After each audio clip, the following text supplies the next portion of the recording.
Quem não medita se torna fraco. Santo Afonso.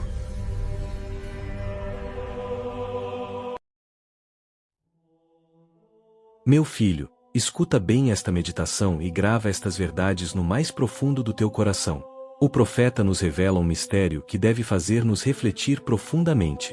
Ele diz: pelas suas feridas fomos curados. E nesta verdade se encerra um dos mais terríveis e, ao mesmo tempo, um dos mais salutares mistérios da paixão de nosso Senhor Jesus Cristo, o mistério da flagelação. Jesus flagelado. Para o mundo, para o século orgulhoso que julga tudo apenas pela aparência exterior, esta cena parece apenas vergonha, opróbrio e ignomínia. Mas para a razão iluminada pela fé, ela possui um significado muito mais elevado. Ali está a glorificação da matéria. Ali está a honra do corpo humano proclamada pelo próprio sangue do Filho de Deus. Sim, meu filho. Aqueles verdugos que levantaram os azorragues contra o Salvador tornaram-se, sem o saber, instrumentos da providência. Nos membros flagelados de Jesus Cristo ficou gravada para sempre, em caracteres de sangue, a dignidade da carne humana. A flagelação é, sem dúvida, um dos episódios mais horríveis e mais humilhantes de toda a paixão. Porque ali não se encontram apenas sofrimentos indizíveis. Ali encontra-se também a ofensa ao pudor da vítima divina. Nosso Senhor não foi conduzido diante de um tribunal com solenidade. Não houve justiça, nem forma, nem respeito. Ele foi simplesmente entregue aos mais vis instrumentos da justiça romana. Nem sequer lhe concederam o aparato de uma execução regular. Os instrumentos de seu martírio eram horríveis. A forma e a variedade deles revelavam toda a crueldade dos carrascos. Com os olhos cheios de ameaça, os lábios cerrados e os braços armados, descarregavam sobre ele toda a força brutal de que eram capazes. Repugna a alma contemplar uma cena tão hedionda. E, entretanto, meu filho, este mistério da flagelação está cheio de ensinamentos para nossa salvação. Assim como no mistério da agonia no horto, também aqui o sangue que corre não é ainda aquele destinado, nos desígnios eternos de Deus, a redimir o mundo. A redenção deveria consumar-se no alto do Calvário. Então por que esta torrente de sangue? Era uma nova manifestação do amor de Jesus Cristo. Era uma prodigalidade de misericórdia. Era uma exuberância do seu coração divino. Antes de tudo, nosso Senhor quis mostrar claramente que aceitava livremente todos estes sofrimentos. Recorda o momento em que vieram prendê-lo. A tropa aproximava-se com Judas à frente. Vinham armados. Procuravam Jesus. Mas antes que se aproximassem, foi o próprio Salvador que saiu ao encontro deles. E perguntou-lhes: quem buscais? Responderam: Jesus de Nazaré. Então ele disse com majestade: sou eu. E ao ouvir essas palavras, todos caíram por terra. Vês, meu filho, com uma única palavra ele poderia ter destruído aqueles homens. Poderia ter impedido toda a paixão. Mas o que faz? Beija o discípulo traidor. Cura a orelha de Malco. E permite que aqueles homens cumpram a sua missão. Assim se manifesta a sua onipotência. Agora deveria manifestar-se também o seu amor. E então ele deixa-se prender. Empurram-no. Atam-lhe as mãos.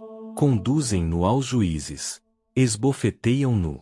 Vestem-no de branco como a um louco. E finalmente amarram-no a uma coluna para que seja flagelado. Contempla agora esta cena, meu filho.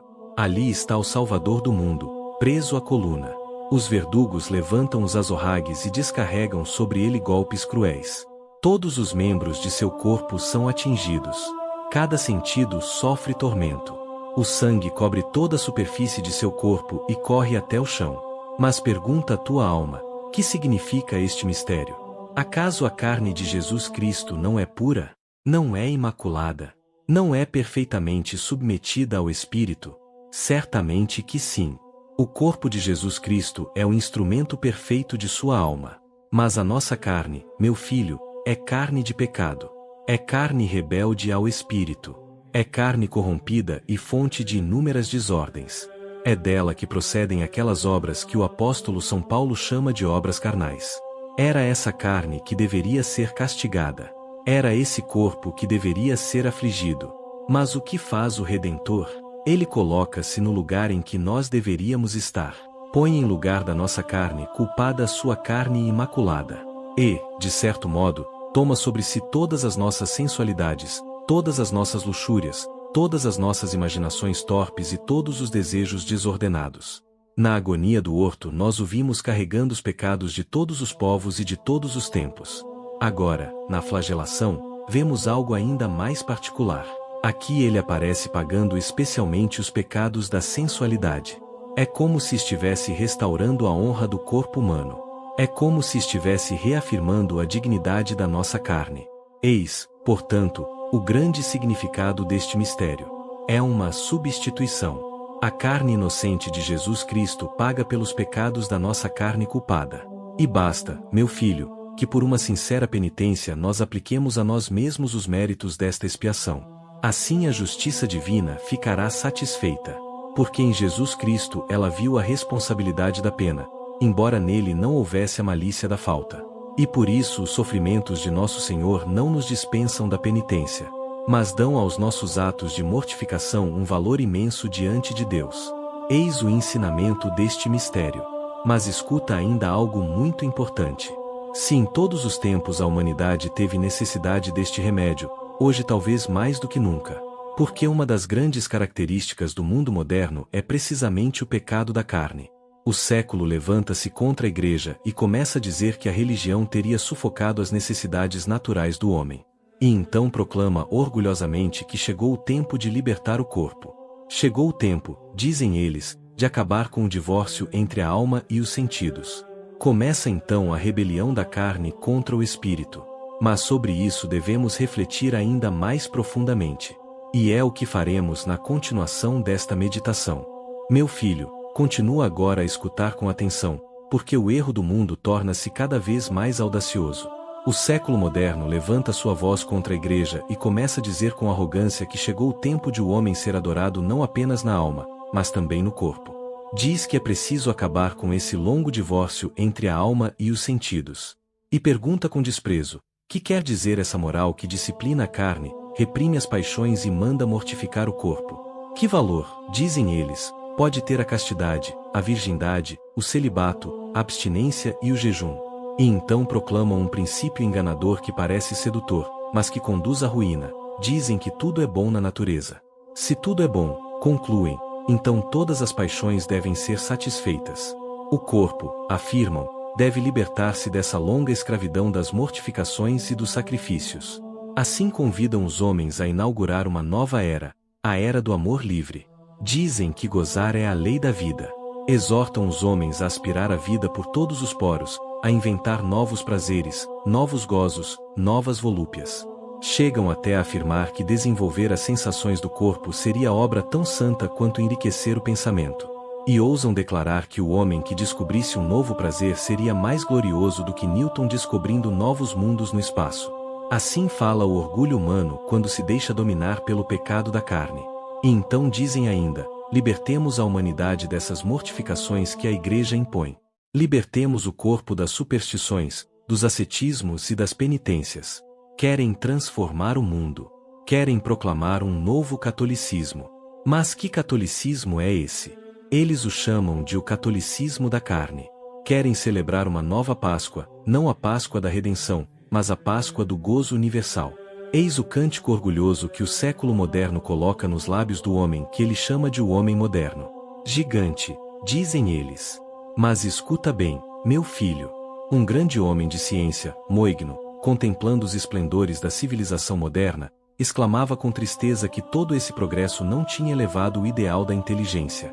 Antes servia apenas para proporcionar conforto ao corpo e para encher de orgulho a besta humana, que se julga um gigante e já não olha para o céu. Gigantes. Mas já houve gigantes na história da humanidade. A Escritura recorda que esses homens acharam belas as filhas da terra.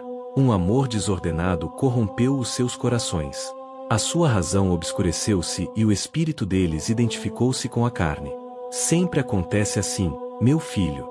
Quando o homem concentra toda a sua atividade na matéria, ele se julga um gigante. Mas no momento em que se julga Deus, começa a sua decadência. A matéria passa então a dominar a alma. A escraviza e a subjuga. O homem embrutece. O espírito perde os seus voos. A ciência enfraquece.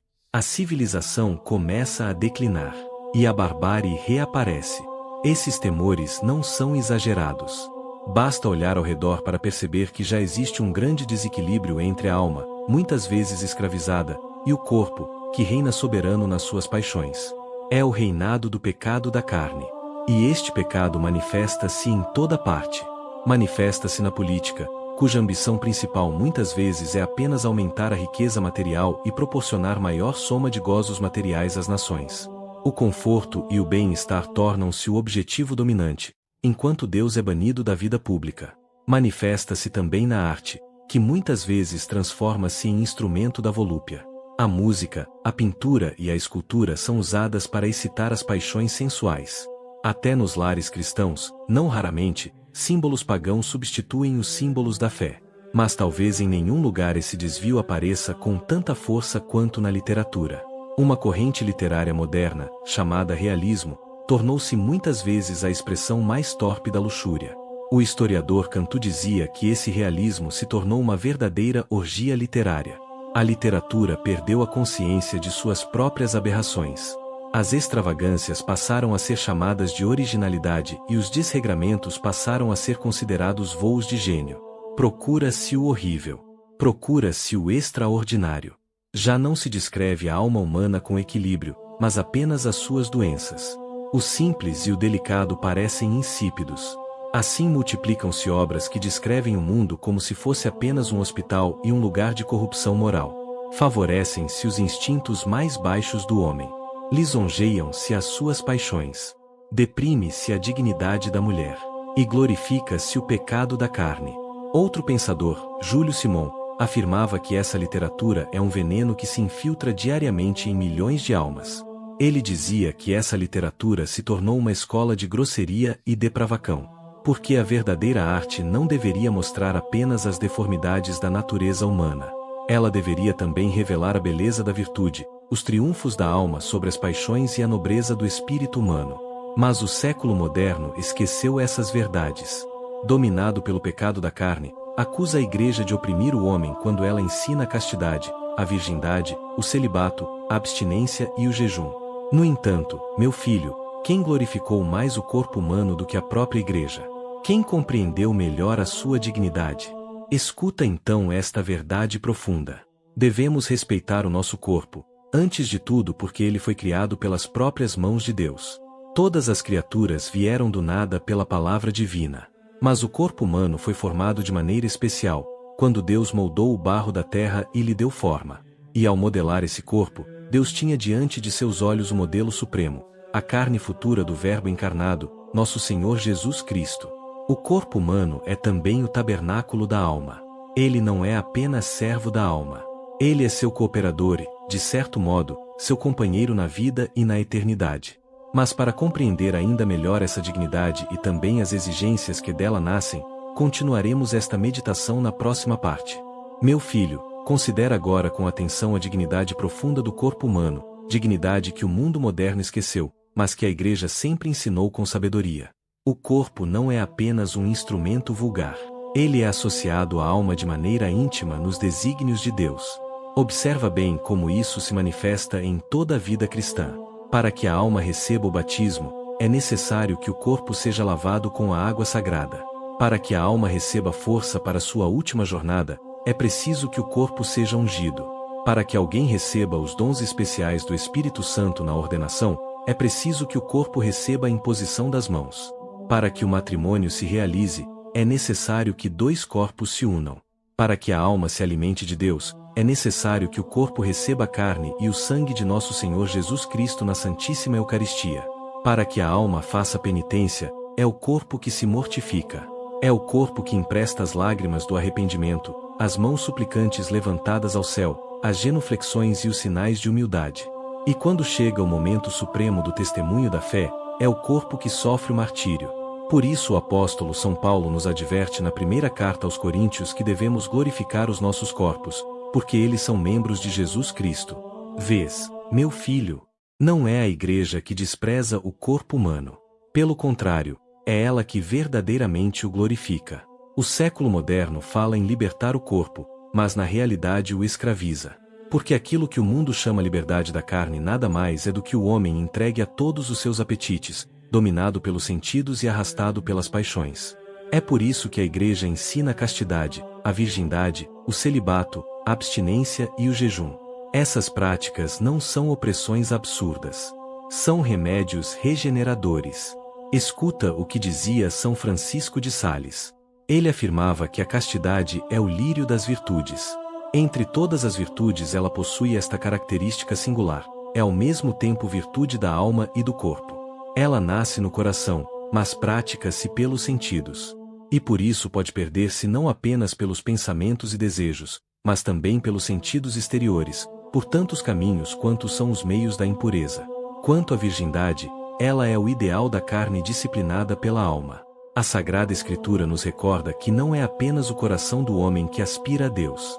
Também a sua carne suspira por ele. E enquanto muitos degradam seu corpo até a condição dos brutos, é belo ver que outros o elevam até a pureza dos anjos. Sim, até a pureza dos anjos.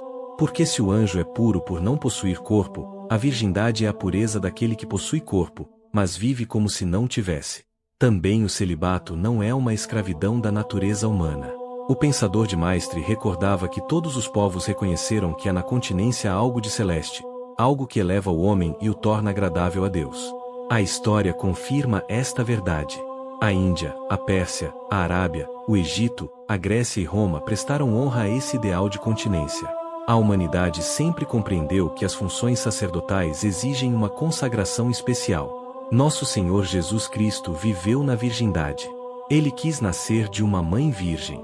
E o mistério da Eucaristia, que prolonga a encarnação, convém que seja celebrado por um sacerdócio consagrado à continência.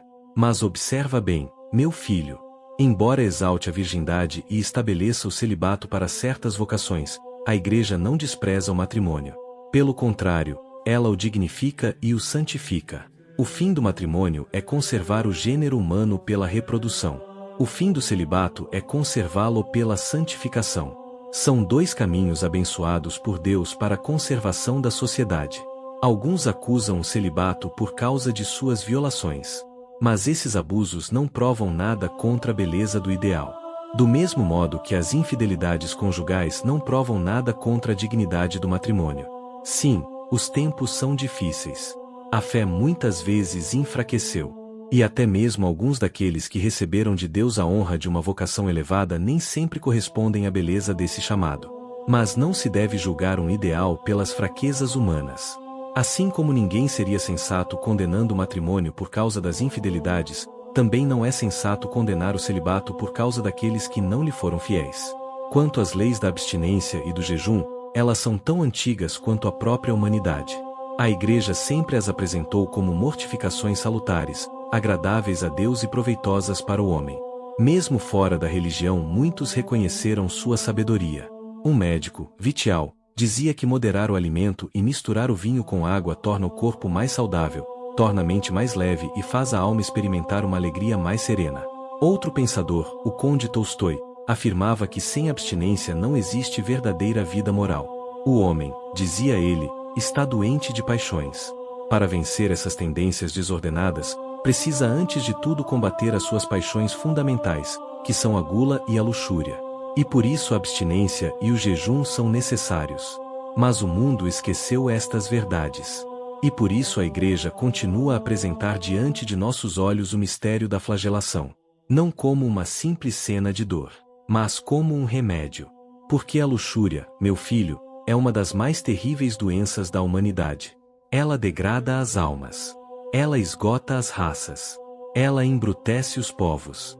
Um grande orador, ao explicar a queda do Império Romano, resumiu toda a história em uma frase terrível: Roma come e morre. Nesta palavra está a origem de muitas revoluções e desordens humanas. Nunca houve um povo, por mais poderoso que fosse, que resistisse por muito tempo quando se entregou à luxúria. Os povos que não amam a castidade, que desprezam a virgindade, que zombam do celibato e que rejeitam a abstinência e o jejum caminham lentamente para a morte espiritual. Podem possuir riquezas, exércitos poderosos, fábricas e indústrias florescentes. Podem orgulhar-se de sua civilização material. Mas se perderem a disciplina da alma, acabarão sacrificando os ideais mais elevados aos prazeres mais baixos. E assim, meu filho, diante deste mundo dominado pelo pecado da carne, a Igreja continua a mostrar-nos o Salvador flagelado. Porque nas chagas de Jesus Cristo está o remédio para as feridas da humanidade. Guarda bem esta verdade no coração. Pois pelas suas feridas fomos curados.